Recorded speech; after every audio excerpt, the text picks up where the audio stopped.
हाँ मेरे प्रियो, कल हमने देखा था परमेश्वर के वचन में कि इसहाक को परमेश्वर ने किस रीति से उसने उसको आशीषित किया। उस अकाल के समय में भी परमेश्वर ने उसको आशीषित किया और वो 100% वो फल को काटने वाला हो सका। अब मेरे प्रियो, परमेश्वर से जो कोई डर और भय मानता है, परमेश्वर से जो कोई डरता है और कांपते हुए उसके सामने आता है, उसको आदर और मान जो कोई देते हैं, उनको परमेश्वर आशीष देता है। आमीन, हालेलुया, हालेलुया। परमेश्वर को महिमा मिलने पाए, हालेलुया। आज हम उसको गहराई में देखेंगे। परमेश्वर ने इसहाक को जो आशीष दिया वो किस लिए दिया, वो और क्या कारण था कि परमेश्वर ने इसहाक को आशीषित किया। आइए हम देखते हैं, उसको निकालेंगे उत्पत्ति के पुस्तक उसका 26 का 1 से 5 मैं पढ़ूंगा। उस देश में अकाल पड़ा, यह उस पहले अकाल से अलग था जो अब्राहम के दिनों में पड़ा था। इसलिए इसहाक गरार को फलिस्तियों के राजा अबीमेलेक के पास गया। वहां यहोवा ने उसको दर्शन देकर कहा, मिस्र में मत जाना, मिस्र में मत जाना, जो देश मैं तुझे बताऊंगा उसी में रह। तू इसी देश में रह और मैं तेरे संग रहूंगा और तुझे आशीष दूंगा, और ये सब देश मैं तुझको और तेरे वंश को दूंगा, और जो शपथ मैंने तेरे पिता अब्राहम से खाई थी उसे मैं पूरा करूंगा। मैं तेरे वंश को आकाश के तारागण के समान करूंगा, और मैं तेरे वंश को ये सब देश दूंगा, और पृथ्वी के सारे जातियों तेरे वंश के कारण अपने को धन्य मानेगी, क्योंकि अब्राहम ने मेरी मानी और जो मैंने उससे सौंपा था उसको मेरी आज्ञाओं को और विधियों को और व्यवस्था को पालन किया। आमीन, हालेलुया, हालेलुया। मेरे प्रियो, यहाँ पे हमने कल देखा था कि उस देश में अकाल पड़ा, उस देश में उस समय अकाल पड़ा और परिस्थिति इतनी बिगड़ गई थी कि इसहाक जो था अपने मन में सोचने लगा कि मैं जो है मिस्र में चला जाऊं। अब मेरे प्रियो, हमने कल देखा था इसका कारण पीछे क्या था। इसका कारण यही था मेरे प्रियो, क्योंकि जब अकाल अब्राहम के समय पड़ा था उस समय से ये अलग अकाल था, लेकिन अकाल जो है अब्राहम के काल में भी पड़ा था, और उस समय अब्राहम के काल में अकाल जब पड़ा था तब अब्राहम जो था मिस्र देश में चला गया था। तो इसीलिए पिता ने उसको बताया होगा, उसकी जीवन की कहानी उसको अपने पुत्र इसहाक को बताया होगा, इसीलिए उसने सोचा मैं भी मिस्र देश में चला जाऊं। और जब अब्राहम मिस्र देश में चला गया था तो वहां से जब वो निकला, परमेश्वर का वचन हमें कहता है कि वो धनी होकर निकला वहां से।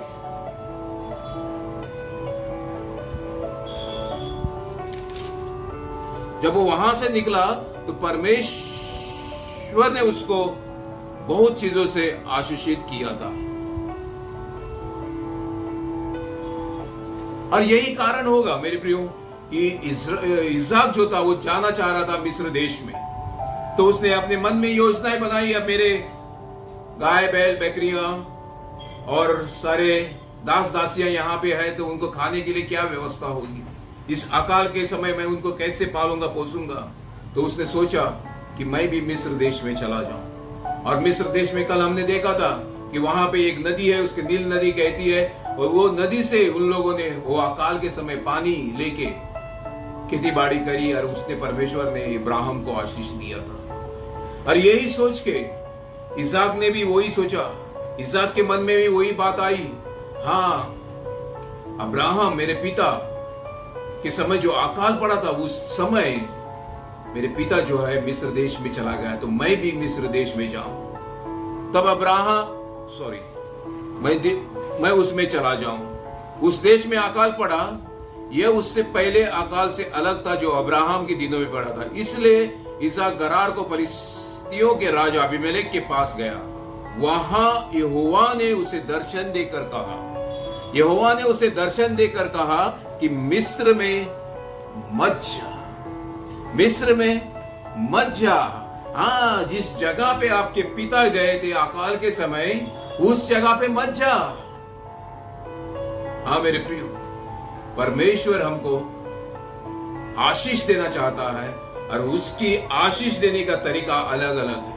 जो अब्राहम को आशीष दी थी उसी प्रकार से हमको भी आशीष दे, लेकिन हमको वही आशीष मिलेगी, लेकिन अलग तरीके से मिलेगी। इसहाक को उसने आशीष दी, लेकिन अलग तरीके से दी है।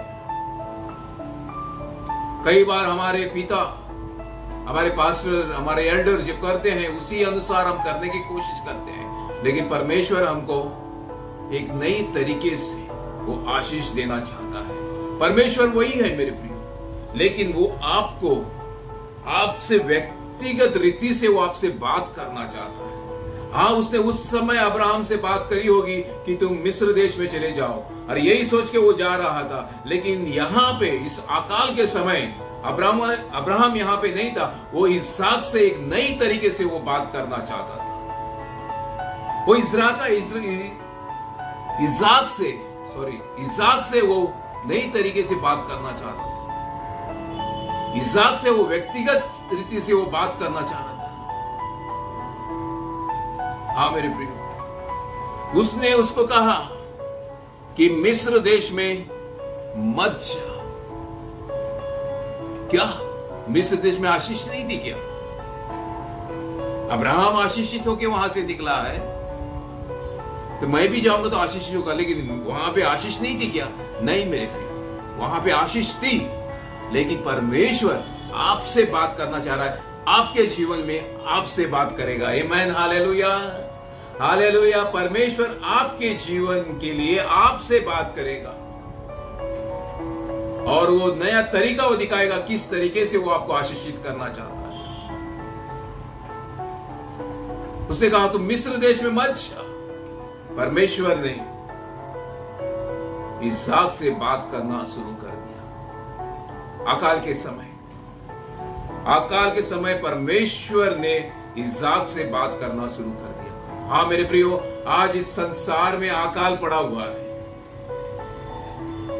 कई लोगों की जॉब चली गई है, नौकरियां चली गई है, धंधे ठप हो गए हैं, बिजनेस में बढ़ोतरी नहीं है। ये एक अकाल के समान है। हाँ मेरे प्रियो, मैं आपको बताना चाहता हूं कि परमेश्वर इस अकाल के समय आपसे वो बात करेगा। आमेन, हालेलुया। परमेश्वर दूर नहीं है मेरे प्रियो। परमेश्वर सब देख रहा है, परमेश्वर सब जानता है, और अपने चुने हुए लोगों के ऊपर उसकी नजर हमेशा बनी रहती है। वो हमेशा देखता रहता है, लेकिन जब आप उसकी सुनने के लिए तैयार होंगे तभी वो आपसे बात करेगा। पिछली बारों में हम देख रहे थे कि पवित्र आत्मा जो है एक सहायक के रूप में हमारे अंदर भेज दिया गया है। वो हमारे अंदर है, और वो हमको एक धीमी सी आवाज आएगी, और वो धीमी सी आवाज से आपको बताएगा आपको क्या करना है। इसहाक के पास एक आवाज आई। उससे पहले उसने अपने मन में सोच लिया था कि मैं मिस्र देश में चला जाऊं, लेकिन इसहाक के पास एक आवाज आई, और उसने उस आवाज को पहचान लिया। वो आवाज थी परमेश्वर की। आज परमेश्वर आपसे भी बात कर रहा है मेरे प्रिय। आज आप इस परिस्थिति में है, अगर हो, इस परिस्थिति से आप गुजर रहे हैं, एक कोविड-19 महामारी के चक्कर में आपका जो है सर्विस चली गई होगी, धंधा बैठ गया होगा, वो आपसे बात करना चाहता है, वो आपसे मुलाकात करना चाहता है। तो थोड़ा समय दे दीजिए उसके वचन को सुनने के लिए, थोड़ा समय दे दीजिए उसको वचन को पढ़ने के लिए, क्योंकि परमेश्वर पुराने समय में अपने बाप दादाओं से भविष्यवक्ता के द्वारा बात करी, याजकों के द्वारा बात करी, लेकिन ये अंतिम दिनों में उसके पुत्र यीशु मसीह के द्वारा वो बात कर रहा है, और वो है उसका वचन, और उसको वचन के द्वारा वो हमसे बात कर रहा है। हाँ मेरे प्रियो, हमको बहुत जरूरी है उसको वचन में हम ध्यान और मगन होने की। तो उसने यहोवा ने उससे कहा, मिस्र देश में मत जा, जो देश मैं तुझे बताऊंगा उसी में रह, जो देश मैं तुझे बताऊंगा उसी में रह। हाँ, आपका पिता जो था वो मिस्र देश में चला गया, मैं आपको बताऊंगा किस देश में आपको जाना है। कई बार हमारी नौकरी अभी चली गई होगी और हम सोच रहे होंगे अब कि भैया ये यहाँ पे इस शहर में हमको नौकरी की बहुत परेशानी हो रही है, हम दूसरे शहर में चले जाएं। लेकिन जब आप परमेश्वर के ऊपर निर्बल रहेंगे, जब आप प्रार्थना में घुटने के ऊपर आके उसके ऊपर अपना मुंह उसके ऊपर लगा हुए रहेंगे, तो परमेश्वर आपसे बात करेगा। उसने कहा है, जिस देश में मैं तुझे ले जाना चाहता हूं वो मैं तुझे बताऊंगा। और आगे कहता है, तू इसी देश में रह। किस देश में? जिस देश में तू है उसी देश में रह। एक तो परमेश्वर आपको बताएगा कहां आपको जाना है, क्या आपको करना है। दूसरा, यहां पे वो बता रहा है, इसहाक को उसने बताया कि जिस जगह पे आप हो उसी जगह पे आप, जिस देश में आप हो उसी देश में रहे। आप अकाल में पड़े हुए उसी में आप रहे। आपकी परिस्थिति कौन सी कुछ भी क्यों ना हो, परमेश्वर आपको मार्गदर्शन करे। और शायद वो कह रहा होगा आपसे, आप जहां पर भी है वहीं पर आप रुके रहो, तामे रहो, उसके वचन के ऊपर बने रहो। शायद मैं सोचता हूं कि आपसे परमेश्वर बात कर रहा है। हाँ मेरे प्रियो, आपको उसी देश में रहना। अगर परमेश्वर दिखाएगा, वो आपको दिखाएगा किस देश में आपको जाना है। लेकिन यहां पे वो हमको उत्साहित करता है, उसी देश में रहे। मेरे सबसे बड़ी पहली जरूरत बात जो है, हम परमेश्वर के आवाज को सुनना। इस अकाल के समय हमको परमेश्वर की आवाज को सुनने की बहुत जरूरत है, परमेश्वर की खोजने की बहुत जरूरत है। हम इसहाक के समान अपनी बुद्धि नहीं लड़ा, लेकिन परमेश्वर का वचन हमें कहता है, नीति वचन 3 और 5 और 6 में, तू अपनी समझ का सहारा ना लेना, वरन संपूर्ण मन से यहोवा पर भरोसा रखना। तू अपनी समझ का सहारा ना लेना। इसहाक, तेरे बाप तो मिस्र देश में चला गया था और वो वहां पे आशीषित हुआ।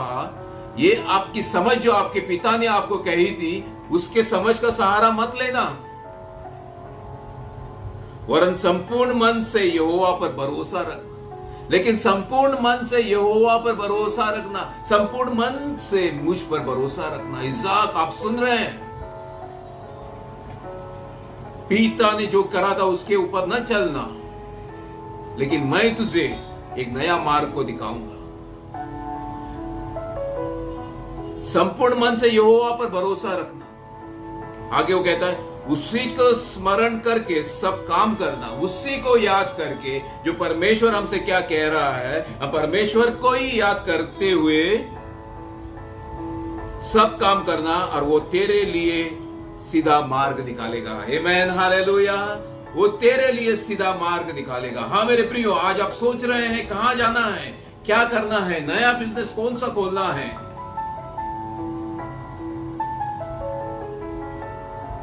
यहां पे परमेश्वर का वचन है, अपने मन का सहारा ना लेना, अपने मन का सहारा ना लेना।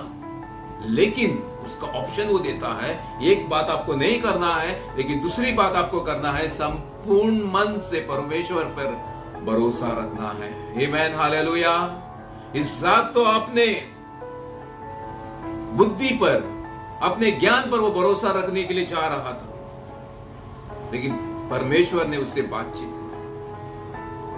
संपूर्ण मन से परमेश्वर के ऊपर भरोसा रखना, और वो तेरे लिए मार्ग को क्या करेगा, सीधा करेगा। जो कुछ आप काम करने जा रहा है, परमेश्वर को स्मरण रख के करना, अपनी बुद्धि का सहारा ना लेना। लेकिन अब जब संपूर्ण मन से परमेश्वर के ऊपर मन लगा के, उसके ऊपर विश्वास रख के हम करेंगे, काम करना शुरू करेंगे, वो हमारे मार्गों को सीधा करेगा। मतलब हमारे चाल हो सकता है वो टेढ़े मेढ़े हो जाए, लेकिन वहां से निकलने के लिए परमेश्वर हमारा मार्ग को सीधा करेगा। आमेन, हालेलुया। हालेलुया, परमेश्वर के ऊपर भरोसा रखो। इसाक, मेरे ऊपर भरोसा रखो। मैं आपसे कह रहा हूं, आपकी ज्ञान ज्यादा मत चलाओ, आपकी बुद्धि ज्यादा मत चलाओ, लेकिन मैं आपसे कह रहा हूं, इसी देश में रह, जिस देश में तू है, जिस अकाल में तुम पड़े हो, जिस परिस्थिति में तुम हो, उसी देश में रह। और परमेश्वर आगे कहता है, और मैं तेरे संग रहूंगा। आमेन, हालेलुया। परमेश्वर यहां पे कहता है, तू इसी देश में रह और मैं तेरे संग बना रहूंगा। आमेन, हालेलुया, हालेलुया। मैं तेरे संग रहूंगा और तुझे आशीष दूंगा। मैं तेरे संग रहूंगा और मैं तुझे आशीष दूंगा, और ये सब देश मैं तुझे और तेरे वंश को दूंगा। आमेन, हालेलुया। परमेश्वर कुछ करने के लिए कह रहा है, उसके बाद वो प्रतिज्ञा भी कर रहा है। परमेश्वर हमसे कुछ चाह रहा है, उसके बाद वो प्रतिज्ञा भी कर रहा है। परमेश्वर कह रहा है, तू इसी देश में तू रह। ये अकाल पड़ा है, आप सोच रहे हैं, आप चिंता में हैं, मेरे गाय बैल बकरियों को मैं क्या खिलाऊंगा, मेरे आदमियों को मैं क्या खिलाऊंगा पिलाऊंगा। आप उसके ऊपर चिंता मत कर। इस अकाल के समय मैं तेरे संग रहूंगा। जैसे मैं इस्राएल लोगों के संग था, मैं आपके संग भी रहूंगा। उसने उस इस्राएलियों को मन्ना खिलाया मेरे प्रिय। उस जंगल में वो थे, जिस जंगल में कुछ वो लोग बो नहीं पा रहे थे, जमीन तो उपजाऊ नहीं थी वहां पे परमेश्वर ने इस्राएली लोगों को कभी भी एक दिन भूखा रहने ना दिया। आमेन, हालेलुया। यहां वो इसहाक को कह रहा है, परमेश्वर इसहाक को कह रहा है, इसी देश में रह और मैं तेरे संग रहूंगा। कितनी बड़ी वाचा परमेश्वर ने हमको किया है, कितना बड़ा प्रॉमिस परमेश्वर हमसे कह रहा है। जिस परिस्थिति से हम निकल रहे, वहां से भागने की कोशिश मत करना। जिस परिस्थिति से हम निकल रहे हैं, वहां से दूर होने की कोशिश मत करना, लेकिन वहीं रह और मैं तेरे संग बना रहूंगा। आमेन, हालेलुया। आगे हम देखते हैं 26 के 12 में हम देखते हैं, फिर इसहाक ने उस देश में जोता बोया और उसी वर्ष 100 गुना फल पाया और यहोवा ने उसको आशीष दी। हाँ मेरे प्रियो, पहली चीज जो इसहाक ने करी, उसने परमेश्वर के वचन को उसने सुना।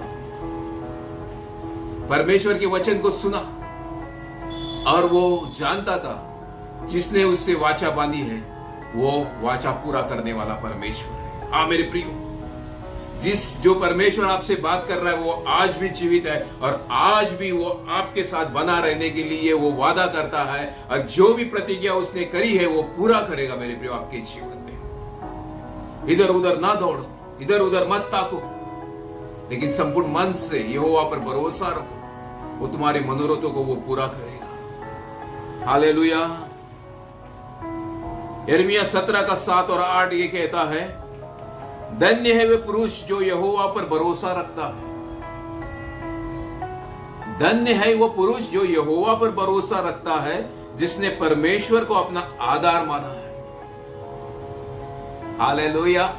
धन्य है वो पुरुष जो यहोवा पर भरोसा रखता है। इसहाक ने यहोवा पर भरोसा रखा, अब्राहम ने परमेश्वर के ऊपर भरोसा रखा, और धन्य है वे लोग, धन्य मतलब आशीषित है वे लोग,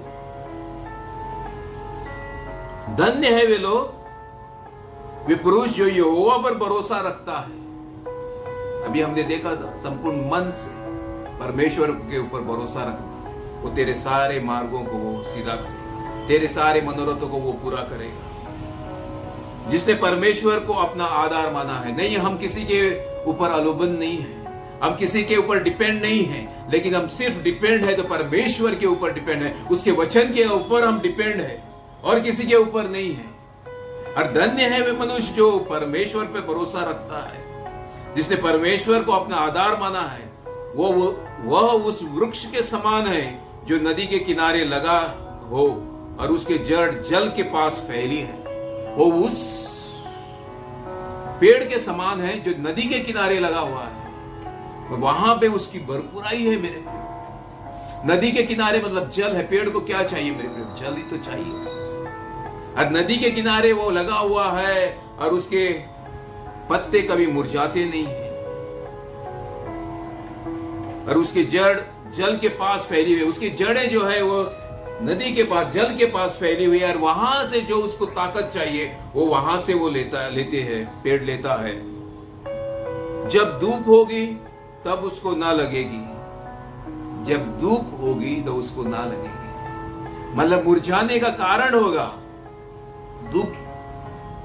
अब अपन जरा से टाइम में धूप में खड़े हो जाएंगे तो एकदम मुरझा जाते हैं, लेकिन उसको धूप लगेगी, अकाल उसके जीवन में आएगा मेरे प्रियो। उस मनुष्य के जीवन में धूप आएगी एक अकाल के समान, लेकिन क्या होगा? धूप होगी तब उसको ना लगेगी, उसको कुछ असर नहीं होगा। क्योंकि वो जल के किनारे लगा हुआ है, वो नदी के किनारे लगा हुआ है, जहां से उसको पूरी जो भी आवश्यकता है वहां से वो खींच लेता है। यिर्मयाह 17 का 7 और 8 पढ़ रहा हूं मैं। और सूखे वर्ष में भी उसके विषय में कुछ चिंता ना होगी, क्योंकि वह तब भी फैलता रहेगा। आमीन, हालेलुया। यहां पे कहता सूखे वर्ष में भी अगर अकाल भी पड़ गया है तो उसको कुछ हानि नहीं होगी, वो सूखेगा नहीं, कोई चिंता के कारण नहीं है, क्योंकि तभी भी वो क्या होगा? फलेगा। आमीन, हालेलुया। धन्य है वे मनुष्य जो परमेश्वर के ऊपर भरोसा रखता है, वो कभी मुरझेगा नहीं, लेकिन वो फलता और फूलता रहेगा। आमीन, हालेलुया। वो पेड़ के समान है जो नदी के किनारे लगाया गया है, जो नदी के पास वो लगाया गया है। इसहाक उसी समय उसी टाइप का व्यक्ति था मेरे प्रियो। उसने संपूर्ण मन से उसने परमेश्वर के ऊपर विश्वास रखा। हाँ, उसके मन में कई डाउट्स थे, उसके मन में कई चिंताएं थी, लेकिन जब परमेश्वर का वचन उसके पास आ गया, उसने संपूर्ण मन से उसके ऊपर भरोसा रखा। हाँ मेरे प्रियो, बहुत जरूरी है मेरे प्रियो, एक तो पहला परमेश्वर का वचन को सुनना और उसको मान लेना। परमेश्वर के वचन को सुनना, उसको मान लेना और उसके ऊपर विश्वास करना। ये तीन चीजें मेरे प्रियो इसहाक ने करी। जब इसहाक ने ये तीन चीजें करी तो परमेश्वर ने उसको आशीषित किया। फिर इसहाक ने उस देश में जोता बोया और उसी वर्ष में 100 गुना फल पाया और यहोवा ने उसको आशीष दी। अगर हम परमेश्वर के वचन के अनुसार हम चलते हैं और परमेश्वर के वचन को हम सुनते हैं और उसको हम आदर और मान देते हैं, मेरे प्रियो, परमेश्वर हमारे लिए मार्ग को निकालेगा। आमीन, हालेलुया। कौन सी भी परिस्थिति में क्यों ना हो मेरे प्रियो, इस परिस्थिति में भी परमेश्वर दूर नहीं गया है। इस परिस्थिति, जिस परिस्थिति से आप निकल रहे हैं, मैं नहीं जानता हूं आपकी परिस्थिति क्या है, मैंने तो 2-3 पॉइंट ही बताए हैं, लेकिन आपकी परिस्थिति आप जानते हैं, परमेश्वर आपको जानता है, परमेश्वर आपकी परिस्थिति को जानता है और परमेश्वर आपसे बात कर रहा है। परमेश्वर आपसे बात कर रहा है, वो कह रहा है जिस परिस्थिति से आप निकाल रहे हैं, अकाल आपके जीवन में पड़ा है, सूखापन आपके जीवन में, सब कुछ नष्ट हो गया, ऐसे लग रहा है आपको अभी कुछ बचा नहीं है, ऐसे आपके जीवन में लग रहा है, तो मेरे प्रियो, परमेश्वर का इस समय जान ले कि परमेश्वर आपसे बात करना चाह रहा है। उसने इसहाक से उस समय बात करी, अकाल के समय परमेश्वर ने इसहाक से बात करी, वो आपसे भी बात करेगा। लेकिन हमको उस परमेश्वर के पास जाना है, हमको परमेश्वर के आवाज को सुनना है। हाँ मेरे प्रियो, परमेश्वर आज आपके हृदय में रहता है, परमेश्वर आपके अंदर है। वो अगर आपने संपूर्ण भरोसा परमेश्वर के ऊपर रखा है तो आपको चिंता करने की जरूरत नहीं। एक धीमी सी आवाज आपके अंदर से आ जाएगी, आपको क्या करना है तो परमेश्वर आपको बताएगा। आमीन, हालेलुया। आपको क्या करना है परमेश्वर आपको बताएगा। हालेलुया। परमेश्वर आपके साथ हमेशा बना रहेगा मेरे प्रिय। वो इसहाक के साथ बना रहा, वो अकाल के समय इसहाक के साथ बना रहा। इसहाक ने परमेश्वर के वचन को सुनकर मिस्र जाने का फैसला उसने बदल दिया। मिस्र देश में जाने का फैसला उसने बदल दिया। वो उसको सब हरा भरा वहां पे दिख रहा था, लेकिन उसने बोला नहीं, वो हरा भरा को मैं छोड़ने के लिए तैयार हूं, लेकिन परमेश्वर के जिसने मुझसे बात करी है वो विश्वास योग्य परमेश्वर है, और वो मुझसे उसमें से मेरे को निकालने के लिए क्षमता वो रखता है। उसने संपूर्ण मन से परमेश्वर के ऊपर भरोसा रखा। और हम देखते हैं अकाल के समय, अकाल यानी एकदम सूखापन, वहां पे पानी नहीं गिर रहा था, वर्षा नहीं हो रही थी वहां पे कई सालों से, लेकिन परमेश्वर ने हमको यहां पे हम देखने पाते हैं परमेश्वर ने उसको आशीष दी। और आगे हम पढ़ेंगे तो हमको यह भी देखने मिलता है कि वो एक महान पुरुष बन गया है। जिस देश में वो रहता था, अबीमेलेक के साथ में, अबीमेलेक भी उससे डरने लग गया। वो महान पुरुष बन गया। हाँ मेरे प्रिय, जिस जगह पे आप हैं परमेश्वर ने आपको उस जगह पे रहने के लिए कह रहा है, ताकि आपको वो महान करना चाह रहा है, आपको आशीष देना चाह रहा है, और लोग आपसे डरने लगेंगे। Hallelujah, hallelujah, hallelujah. परमेश्वर आपको आशीष देने जा रहा है। परमेश्वर आपको एक महान व्यक्ति बनाना चाह रहा है। हाँ, इस समय से आप गुजर रहे हैं, उसमें से आप एकदम टूट गए होंगे। ऐसा लग रहा होगा सब कुछ खत्म हो गया। आप हो सकता है बिना बाप के हो गए होंगे, अब हो सकता है बिना मां के हो गए होंगे, बिना पति के हो गए होंगे, बिना पत्नी के हो गए होंगे। इस समय मैं नहीं जानता आपकी परिस्थिति क्या है, लेकिन परमेश्वर आपसे बात कर रहा है। जिस जगह पे है वहां से आपको पीछे मुड़ने की जरूरत नहीं है। पीछे क्या हुआ उसके ऊपर देखने की जरूरत नहीं है। पीछे जो कुछ हो गया उसको भूल जाओ। पीछे मिस्र देश में अब्राहम को मैंने आशीष दी थी, उसको तुम भूल जाओ।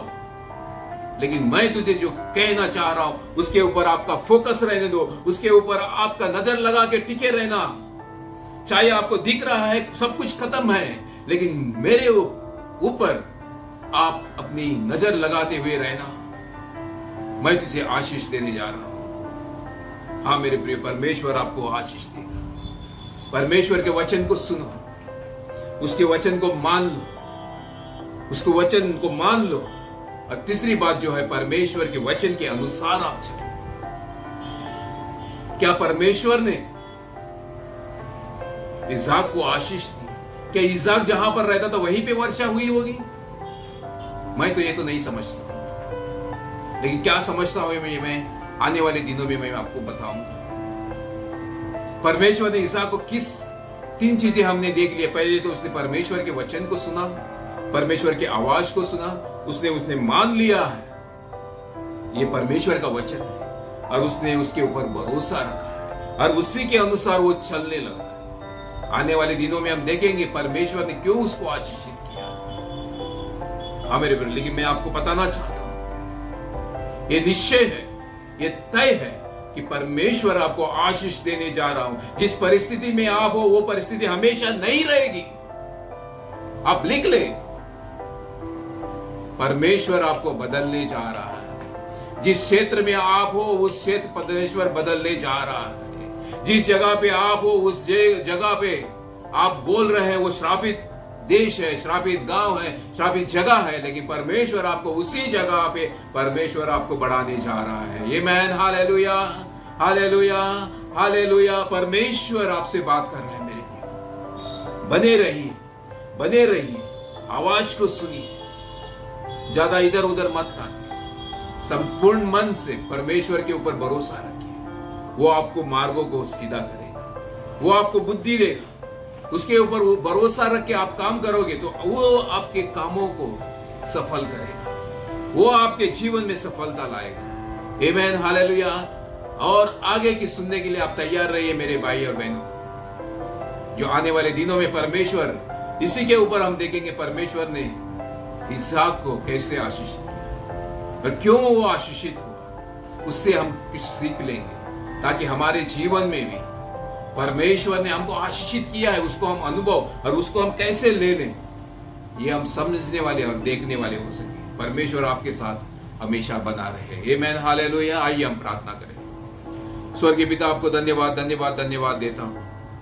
आप महान परमेश्वर हैं, आप दयालु परमेश्वर हैं। आप पिता परमेश्वर, जो इस परिस्थिति से हम निकल रहे हैं, उस परिस्थिति में हमारी जो जीविका एकदम, उसकी लाइफस्टाइल जो है एकदम बिगड़ गई है। हम सोचने में मजबूर हो रहे हैं हमें क्या करना है क्या नहीं करना है। हाँ पिता परमेश्वर, इस समय हम आपकी सहायता की मांग करते हैं। एक एक के भाई बहनों के जीवन में जिस परिस्थिति से निकल रहे हैं, उनको भी मैं पिता परमेश्वर आपकी सहायता की मांग करता हूँ। हाँ पिता परमेश्वर, हम आपके संपूर्ण मन से आप ही के ऊपर भरोसा रखते हैं, क्योंकि पिता परमेश्वर हम जानते हैं आप ही हमारे मार्गों को सीधा करने वाला परमेश्वर है। आप ही हमको रास्ता दिखाने वाला परमेश्वर है, और हमारे सारे कामों को आशीष देने वाला परमेश्वर आप ही। कई बार हम फेल हो गए, अपनी युक्तियां लड़ा के कई बार हम फेल हो गए, लेकिन पिता हम ऐसी गलती हम दोबारा दोहराने वाले ना हो, लेकिन संपूर्ण मन से आपके ऊपर विश्वास रखने के लिए, आपके ऊपर भरोसा रखने के लिए, आप ही के ऊपर हमारा पूरा भरोसा रखने के लिए हमको एक एक को आपकी आत्मा जो हमारे अंदर बसी हुई है उससे हमसे बात करना। हमें आगे क्या करना है, कैसे हमको जीवन को जीना है, वो हम आप बता देना पिता।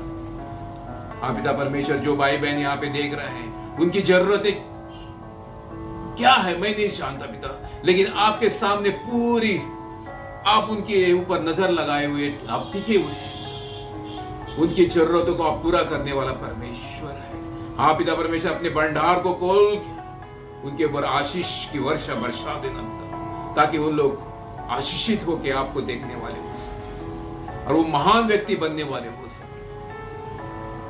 इस प्रार्थना को मैं प्रभु यीशु मसीह में होके मांगता हूं। आमीन और आमीन। हालेलुया।